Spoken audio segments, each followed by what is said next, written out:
G'day folks, just a bit of a heads up. This weekend I'm actually away from home, so I'm in an apartment room now, putting some content out because I want to keep the stories going. There are some big stories at the moment, but obviously slightly different from usual. But a very interesting story from New Zealand. The former Prime Minister there, Jacinda Ardern, she was quite far left and introduced a net zero policy with a ban on drilling and exploration for fossil fuels. And there's now a new centre-right government in New Zealand, and the news today is that they have basically abandoned their net zero policy.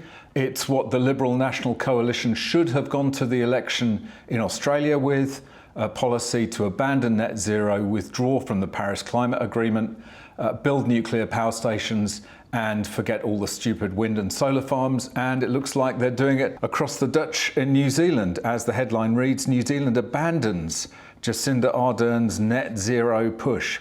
Country plans to expand offshore gas fields following disaster ban on oil drilling. New Zealand has abandoned its pursuit of net zero by revoking a ban on drilling for oil and gas.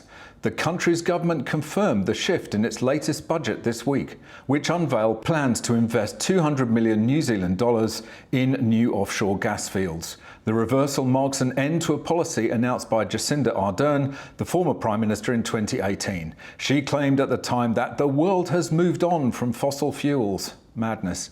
Her attempted ban has since been replicated in Britain by Ed Miliband, the Climate Secretary, who halted all new North Sea drilling after Labour triumphed in last year's election. However, Nicola Willis, New Zealand's Finance Minister, has consigned Ms Ardern's policy to history by announcing plans to expand offshore gas fields. Brilliant. In particular, she is seeking to attract international oil and gas companies with a taxpayer-backed subsidy of 200 million New Zealand dollars.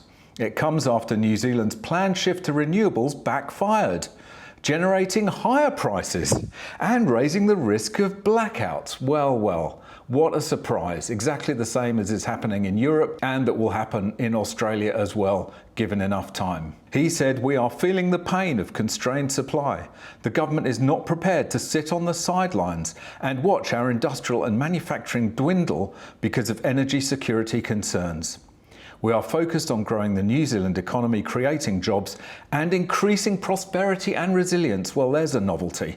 Natural gas will continue to be critical in delivering secure and affordable energy for New Zealanders for at least the next 20 years. Well, bravo New Zealand. It's looking every day a more attractive place to go and move to rather than the hellhole that Australia has become in the last 3 years and will become even worse in the next 3 years with mad net zero policies from Bowen and Albanese. I mean, seriously, Australia has the largest uranium reserves in the world. We quite happily export it elsewhere, but we won't build nuclear power stations. Now, why is that, I wonder? Is it because we really don't want nuclear, or is it because we want our mates in the renewables industry to keep raking in the dollars? You let me know in the comments what you think. All right, that's it for this one. Thanks very much. See you in the next one. Bye for now.